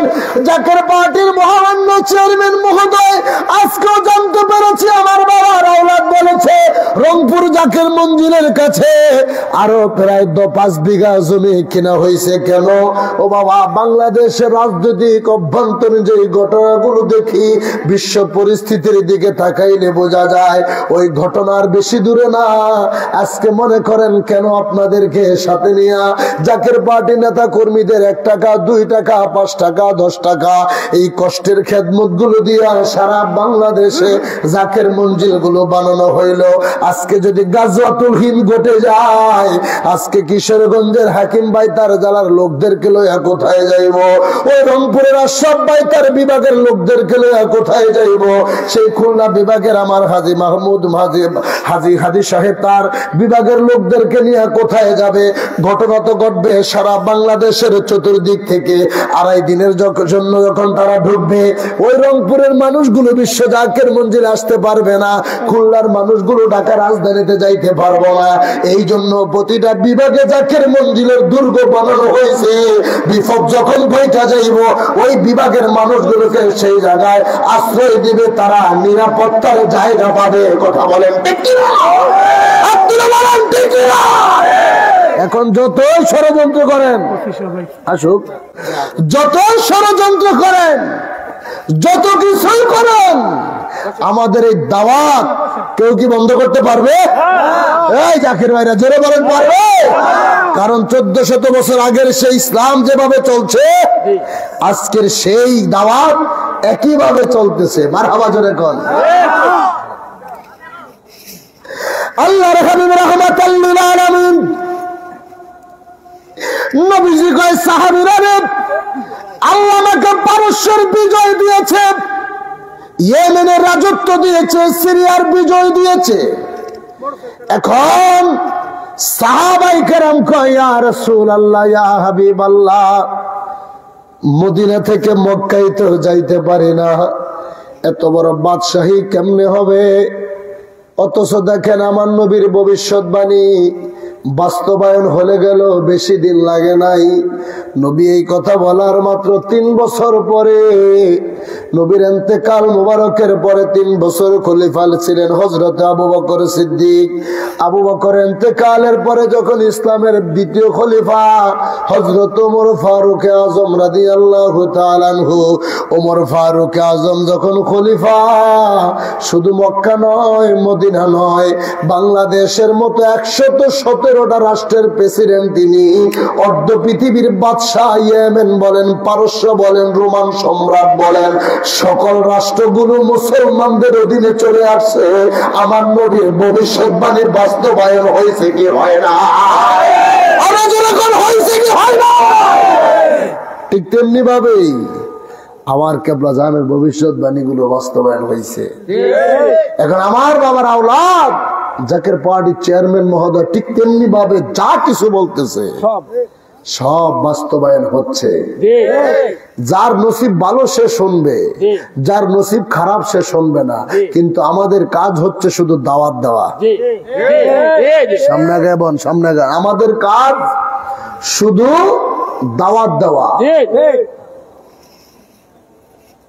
নূহ নবী যে দাওয়াত দিয়েছিলেন, ঠিক কিনা? আল্লাহর হুকুমে তিনি বলেছিলেন প্লাবন আসতেছে, প্লাবন আসতেছে, যদি বাঁচতে চাও এই নূহের তরিতে উঠো। 900 বৎসর দাওয়াত দিয়া, 900 মতান্তরে 1100 বৎসর দাওয়াত দিয়া মাত্র 9 জন নাকি 10 জনরে মুসলমান বানাইছে। চিন্তা করছেন কেমন নাফরমান ছিল। 80 বৎসর পর্যন্ত তরি বানায় আসে, দাওয়াত দিতে শুরু করছে, কেউ সাড়া দেয় না। আপন ছেলে কয় কিসের প্লাবন আসবে? এই সমস্ত বাউতাবাজি কথা, কিসের প্লাবন আসবে? সন্তান হইয়া বাবার দাওয়াত কবুল করে না।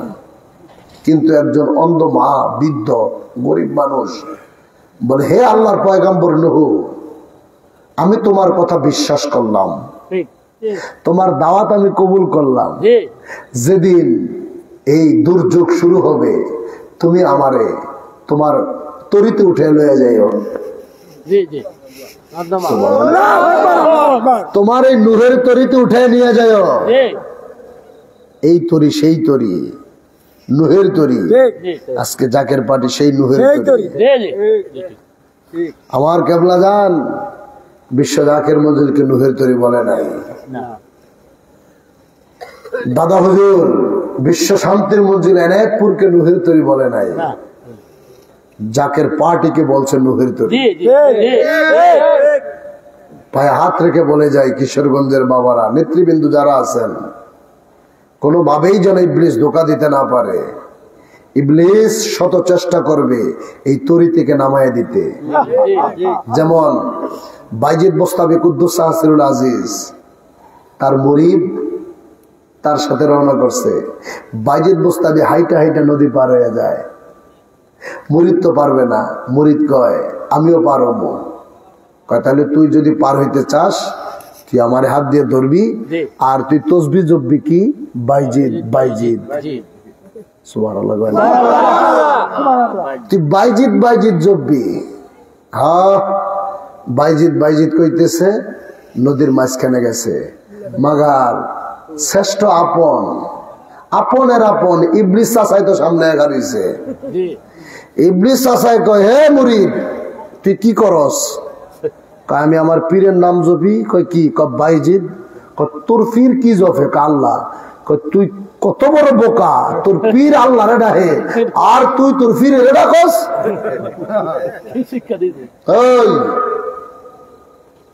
তুই কত বড় বোকা, তোর পীর আল্লাহ রে ডাহা, তুই তোর পীরে রে ডাকস? মুরিদ তো ওই কাতারের। কহ ঠিকই তো কইছে। হ্যাঁ আল্লাহরে ডাকতেছে, আমারে হেরে ঢাইতেছে, এটা কেমন কথা? আমি আল্লাহরে ডাকবো।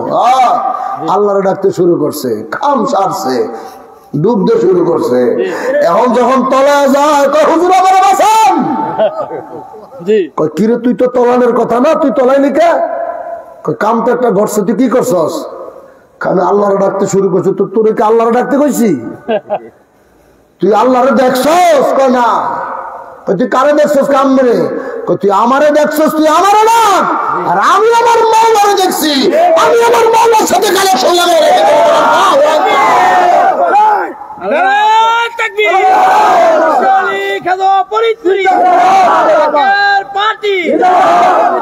ইসলামী মহাসম্মেলন, আমার কালেকশন আল্লাহর সাথে, তুই কালেকশন লাগাবি আমার সাথে। ততএব কারণে জাকের পার্টির চেয়ারম্যান টু বিশ্বলিখাতা ফরিদপুরি, সেখান থেকে মদিনাওয়ালা, সেখান থেকে স্রষ্টা। আপনি জাকের পার্টির চেয়ারম্যান নির্দেশ দিচ্ছে তুই এখানে মসজিদ বানাবি, এই জায়গায় তোরা কাজ করবি। জাকের পার্টির চেয়ারম্যান নির্দেশ দিচ্ছে তুমি বনানী পাক দরবার শরীফে আসবা, তুমি বিশ্ব জাকের মঞ্জিল 22 পাক দরবার শরীফে আসবা। এখন আমি যদি ফোন দিতে করে মনে করি হায় হায় মুরিদ তো ইসি হুজুরের কাছে 22 যাবো কা, 22 যাবো কা, আমি 28 যাবো। তুই যা, তোর কখনো বিপদ আছে মনে নেই। কারণ তোমারে তো ধরে দিছে মোস্তফা আমির ফয়সালকে। এই কথা কোন, তোমারও তো রাস্তা ধরে দিছে মোস্তফা আমির ফয়সাল মুজাদ্দিদকে। তিনি কে? বিশ্বলিখাতা ফরিদপুরি বলেন যায়। এখন বিশ্বলিখাতা ফরিদপুরির কাছে গেলে যদি কই কিরে তুই এখানে কে, এটা তো কইব তোরে আমি কি কইছি? কই আমনে কইছে মোস্তফা আমির ফয়সাল মুজাদ্দিদের সাথে থাকতে, কত তুই এখানে আইলি কে? এই কথা কোন ঠিক কি না?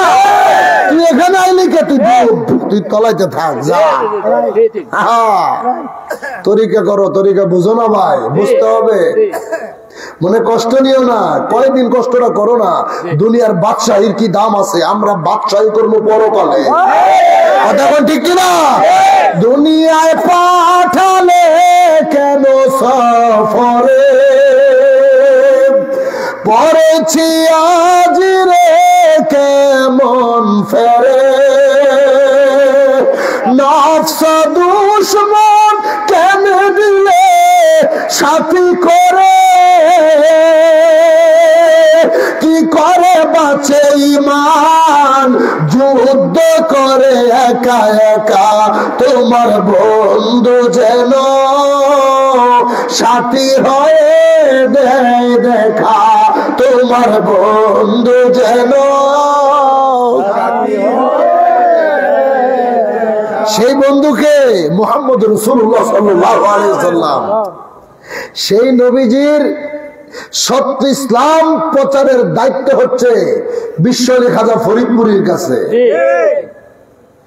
যুগে যুগে যত নবী রাসূল এসেছেন আপনাদেরকে অহংকার করে বলতে পারবেন, যত নবী রাসূল এসেছেন সবাই তাদের কালেমার দাওয়াতের পাশাপাশি আরেকটা দাওয়াত দিয়েছে কি, আমার পরে এমন একজন নবী আসবে যিনি মাসিক থেকে মাগরিব, শিমাল থেকে জুনুব পর্যন্ত দ্বীন ইসলামের পতাকা উড়াবে। এটা আদম বাবাও দিছে, ঈসা রুহুল্লাহ দিচ্ছে, সব নবীরাই আমার নবীর আগমনের বার্তা পৌঁছে গেছে। দেখেন নবী আসছে, নবী আমার রওজা পাকে ঘুমিয়ে গেছে, আখির জমানায় আমার কেবলা জানলে পাঠাইলেন। কোন ওলি আল্লাহ তো ওই নবীর সত্য ইসলামের দাওয়াত দেয় নাই, সবাই বিভিন্ন পীরের তরিকা প্রচার করে গেলেন। কিন্তু আমার খাজা বাবা আয়েশা আবার তিনি কেন বললেন আমাকে আল্লাহ একটা মিশন নিয়ে পাঠাইছে দয়াল নবী রাসূল পাক সাল্লাল্লাহু আলাইহি ওয়াসাল্লামের সত্য তরিকার দাওয়াত প্রচার করতে। তাইলে খাজা ফরিদপুরি তিনি কে? সব নবীর আল্লাহর হুকুমে প্রচার করছে, কথা বলেন না? সব পয়গম্বর সকল আল্লাহর হুকুমে আমার নবীর নাম মোবারক প্রচার করে গেছে। তার নবীর ইন্তেকাল মোবারকের পরে আইসা আবার খাজা ফরিদপুরি বলতেছে আমাকে আল্লাহ একটা মিশন নিয়ে পাঠাইছে দয়াল নবীজির সত্য তরিকার দাওয়াত। তাইলে খাজা ফরিদপুরি এই তো আসল কত বড় শক্তি নিয়ে তিনি বলছে আমাকে আল্লাহ এমন এক মহাশক্তি দিয়েছে যেটা পৃথিবীতে আর কারো কাছে নাই। কত বড় ক্ষমতা নিয়ে তিনি এই কথা বলছে। আমরা চিনি নাই তারে, আমরা চিনি নাই। যদি চিনতাম তারে ছাড়তে পারতাম না, কলিজা ফাইটা মারা যাইতাম যদি তারে চিনতাম। আজকে ঠিক সেই নিয়ামত, সেই চাদর আল্লাহ আকবার করেন না, আরো জোরে বলুন আল্লাহ আকবার। আজকে সেই চাদর সুবহানাল্লাহ কর, যে প্রেমের চাদর ওয়াইস করণীর গায়, সে প্রেম নসিব কর গো আমায়। আমি লিখব চিঠি দেব তোমায়, পাখি পৌঁছে দিও রওজায়। আমি লিখব চিঠি দেব তোমায়, পাখি পৌঁছে দিও রওজায়। আমি থাকবো বসে আশায়, চিঠির উত্তর আসবে আমার গায়ে। ইয়া রাসূলুল্লাহ, একটু হাত উঠে বলেন ইয়া রাসূলুল্লাহ। আমি থাকবো বসে আশায়, চিঠির উত্তর আসবে আমার গায়ে। আমি ঘুরবো মদিনার চারিপাশ, দু চোখে দেখবো সবুজে গুম্বাদ। আমি লিখবো চিঠি দেব তোমায়, পাখি পৌঁছে দিও রওজায়। আমি লিখবো চিঠি দেব তোমায়, পাখি পৌঁছে দিও রওজায়। কবে আসবে মদিনার পয়গাম, গায়ে বাঁধবো হাজিদের হেরাম। ইয়া রাসূলুল্লাহ, এই স্বপ্ন আমাদের আছে না নাই? হাত তুলে বলেন আছে না? কবে আসবে মদিনার পয়গাম,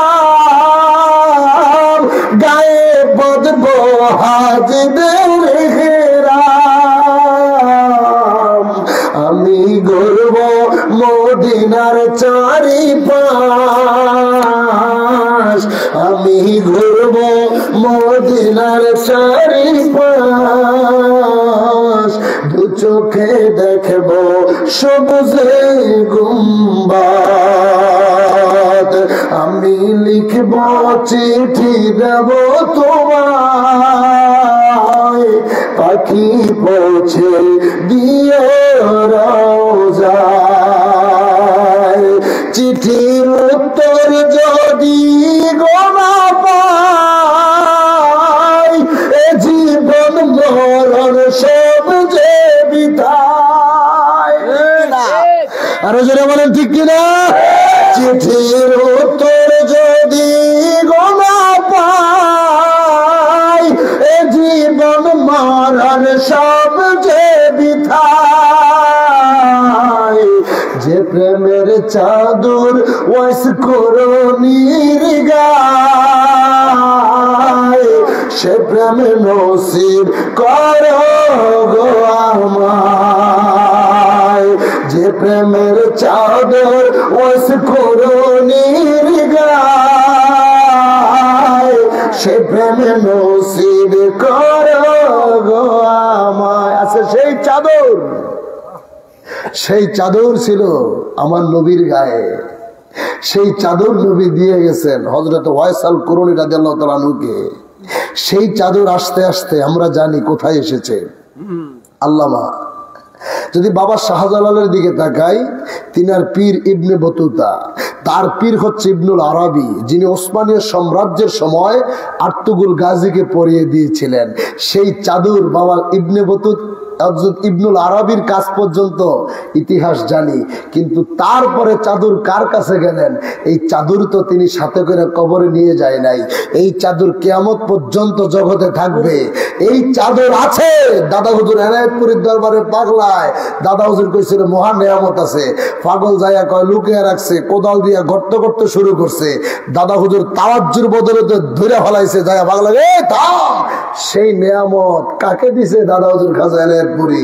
সেই নিয়ামত আমার কাবলাদান খাজা ফরিদপুরি তিনি দিয়ে গেছেন, যার কারণে খাজা ফরিদপুরি বলছে আমার কাছে এমন এক মহাশক্তি আছে যেটা পৃথিবীতে আর কারো কাছে নাই। বিশ্বাস করি সেই পবিত্র নিয়ামত আমার কাবলাদান যাকে পড়িয়ে গেলেন তিনি আর কেউ নয়, আমার বাবার জিসমানি আওলাদ পীরজাদা আলহাজ খাজা মুস্তাফা বিন ফয়সাল।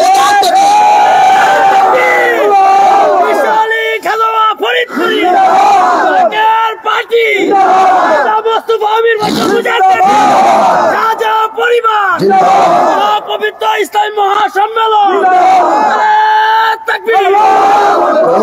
চল সকলে চল বাবার কদমে, তোরা চল সকলে চল বাবার কদমে। আমার দয়াল বাবাই ডাক দিয়াছেন মধুর বচনে, আমার মেজর ভাইজান ডাক দিয়াছেন মধুর বচনে। তোরা চল সকলে চল বাবার কদমে, তোরা চল সকলে চল মুদের তরিতে, তোরা চল সকলে চল জাকের পাটিতে। পীর তো সামান্য নয় নবীর নায়েব হয়, আমার বাবাই তো সামান্য নয় নবীর নায়েব হয়। পাপিতা পিতরাইতে ভবেতে উদয়, তোরা চল গো সকলে চল বাবার কদমে, তোরা চল। ঠিক জন্য রাজি আছে নাই? আরো জোরে বলেন রাজি আছে নাই? কে আমাদেরকে কি বললো সেদিকে মাথা ঘামানো দরকার আছে? হুজুর বলছে আমার এক গোড়া এক চাবুক যথেষ্ট। এটা হুজুর পাকের কথা, আমার রাসূলের সকল ভবিষ্যৎবাণী মিলে গেছে। কেবলাজান হুজুরের সব ভবিষ্যৎবাণী মিলে গেছে। এখন মেজু ভাইজান মুজাদ্দিদির সকল ভবিষ্যৎবাণী মিলতেছে। অতএব বান্ধবরে হারাইয়া কাঁদতেছেন। এখন যে বান্ধব আছে এই বান্ধবরে ধরার চেষ্টা করেন। ইনি ধরা দিবে না, তাকে ধরতে হবে। ইনি ধরা দিবে না, তারে ধরতে হইব। কেমনে ধরতে হইব? তার হুকুম পালন করতে হইব। আপনি কোটিপতি বিজনেসম্যান, উনি আপনাকে ডোন্ট কেয়ার, উনি আপনাকে কোনো টাইম দিবে না, উনি তাকে ভালোবাসে না। কিন্তু আপনি একজন গরিব, আপনি তার কথা শুনতেছেন, তার হুকুম পালন করতেছেন, তিনি আপনার কলজার মধ্যে বইরা রাখবেন। কি বলেন? যার প্রমাণ আপনাকে কিসের গন্ধ? মানে কষ্ট নিয়েন না। এই যে পাগলের মতো আপনার একজন সভাপতি পাইছেন, এর কি আছে? আমি যা দিই ঠিক মতো নামটাও লিখতে পারি না, আমি জানি তো, ঠিক মতো নামটাও লিখতে পারে না, জানেন।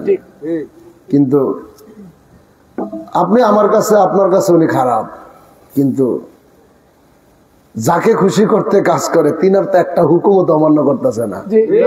এই যে আজকা ভাই যখন আসছে আমার সামনে, সহসভাপতি বিভাগের বাইরে ভালোবাসা বলছে, দাদা দেখেন গতকালকে আমারে মাত্র 400 টাকা খেদমত দিচ্ছে। আমি বান্ধবের কদমে গেলে এখান থেকে আসা যাওয়া ভাড়া যায় কত, এরপরে পানির খেদমত দেই, তো সেটা দিলে আমি কি থেকে দিলাম? যেখান থেকে পারছো চুরি করে দিছে, ও তো দয়ালের কদমে হাজিরা ঠিকই দিয়েছে, দিয়েছে না? তাহলে এখন জাকের বাড়ির চেয়ারম্যানের হুকুম গুলো মানার কারণে দেখেন তার মাথায় রাজমুকুট পরে রাখছে, ঠিক না? এখন আপনাদেরকে, আপনারা তার বাবার বয়সী, বড় ভাই সমতুল্য, অথচ তিনি আপনাদেরকে নিয়ে আবার অনেক সমস্যা ছিল, আজকে আমার পীরের দয়া, তিনার আওলাদের নেক দয়ায় আপনাদের জেলাটা এখন আবার পরিপূর্ণ হয়ে গেছে। এইভাবে আপনি যেখানে থাকেন, আমি যেখানে থাকি না কেন, আমাদের কাজ হচ্ছে আমাদের দয়াল বান্ধবের হুকুমগুলো পালন করা। কারণ হুকুম যদি পালন করতে পারি, মনে রাখবেন ভাই, আপনি যে অবস্থানে থাকেন আপনি তারে পাবেন। আজকে এটা দেখলে আপনাদের কষ্ট হইতেছে আমি জানি, কিন্তু আমার কোনো কষ্ট না। আমি কিন্তু ওয়াজের কমতি করতেছি, আমার ভিতরে কোনো দুর্বলতা দেখতেছে না। কেন জানেন? আমার দয়াল আজকে ফোন করে জানাইছে যে মাহফিলটা হবে এখানে। আমার বান্ধব ফোন দিছে বিকালবেলা, বাজান আজকে কি সময় মাহফিল। এখন আপনি আমার মানুষদের কি খুশি করবেন? আপনারা যদি বুঝতেন এই জেলায় যারা আছে, এই লোকটা সবাইরে ভালোবাসে, এখানে সব সহযোগী সংগঠনের নাম তিনি দিছে, সবার নামই কিন্তু এখানে উঠাইছে। তারা আসে নাই, তারা কি নিয়মত হারাইছে তারা জানে না। যারা আসছেন উনি দেয়নি কথা কেন। আরেকটা তো চলতে আছে, উনি তো সব দেখতেছে, কে বয়ে বয়ে স্লোগান দিতেছেন, কি করতেছে রেডি তো দেখতেছে। আরেকটা বিষয় মুফতি সাহেব, এখন এগুলো তো উনি সবই দেখতেছে। অতএব কারণে ওনার হুকুম আমরা যেন পালন করতে পারি, এটাই শুধু চাই। আরো জোরে বলেন ঠিক কিনা? উনি যখন হুকুম দিবে, রমজান আসতেছে, এই রমজান মাস ব্যাপী সারা বাংলাদেশের 495টা উপজেলায় ইফতার মাহফিলের হুকুম দিয়েছে। আসেনি এমন কোন মায়ের ভূতের সাহস? রাজনৈতিক দলের ক্ষমতা আছে দেওয়ার? এত বড় দুঃসাহস কারো আছে? হবে না। কিন্তু জাকের বাড়ির চেয়ারম্যানের হুকুমে এটা আপনারা করে দেখাই দিবেন যে ওরশ্বরী ব্যাপার আপনারা করে দেখাইছেন। আমার বাবার আওলাদের হুকুমে ইতিহাসের পাতায় লেখা থাকবে, বিশ্ব জাকের মঞ্জিল 2200 পাক দরবার শরীফে লক্ষ লক্ষ মানুষের সমাবেশ। আরে বিশ্ব জাকের মঞ্জিল সেটা তো আরো আগে ছিল, নতুন করে একটা বানায় দেখাইতে পারে এমন একজন দেহান আবার দ্বিতীয় আরেকজন মুস্তাফা আমির ফয়সাল মুজাদ্দিদি ছাড়া কারো পক্ষে সম্ভব না। এটা জাকের পার্টির নেতা কর্মীদের পক্ষে সম্ভব, আর কারো পক্ষে সম্ভব না। ওটা তো আমাকে বাড়ি, সেখানে তো আমরা যাবোই, কথা বলে না। কিন্তু সেখানে যাওয়ার আগে যেটি তৈরি করতে হবে, এটি তো আগে করতে হবে, কথা বলেন ঠিক কিনা? এই দেশের মানুষকে আশ্রয় দিতে হবে না? আশ্রয় দেওয়ার জন্য তো ঘর একটা বানিয়ে লাগছেন, আমাকে মসজিদ মানে আমাকে খানকা। হযরত ওমর খেজুর পাতার ঘরে বইসা অর্ধ পৃথিবী শাসন করছে না? জাকের বাড়ির চেয়ারম্যান বলছে সেই ওমরের সিস্টেমে রাজ্য চলবে। আজকে দেশের মানুষ রাজনীতি করে ক্ষমতার লেগে, টাকার লেগে। ভাইজান একদিন কে বাজান, তোমাকে মনে করো আমি ক্ষমতায় না দিলাম, তোমরা কি কারো গলায় ছুরি দিয়ে টাকা নিতে পারবা? বাজান তোমরা কি কারো মাথায় বাড়ি দিয়ে জমি দখল করতে পারবা? পারবে না আপনারা? আমরা পারবো না। আমাদেরকে সেই শিক্ষা দেয় নাই। আমরা পবিত্র নেতার কদমে থাকি। এলাকার মানুষ আমাদেরকে যা কিছু বলো, তাদের বদনামের, আপনি সুনামের ভাগী না হন, বদনামের ভাগী হইতেছেন তো। অর্থাৎ তারা প্রতিদিন আপনাকে নিয়ে একটা না একটা কথা বলেই, আলোচনা নয় সমালোচনা তো হয়। যেমন আমার নবীর নিয়ে, আমার বা মুর্শিদ খাজা ফরিদপুরের নিয়ে, আমার ভাইজানদের নিয়ে তো কত সমালোচনা হয়, তা আমার নিয়ে করলে কি আসা যায়? তো যাই হোক, বিদায় বেলা আলোচনার আমি লম্বা করবো না, প্রায় 12টা বাজতেছে। আমি এতটুকুই বলবো যে আপনারা যারা এখানে আসছেন, আমি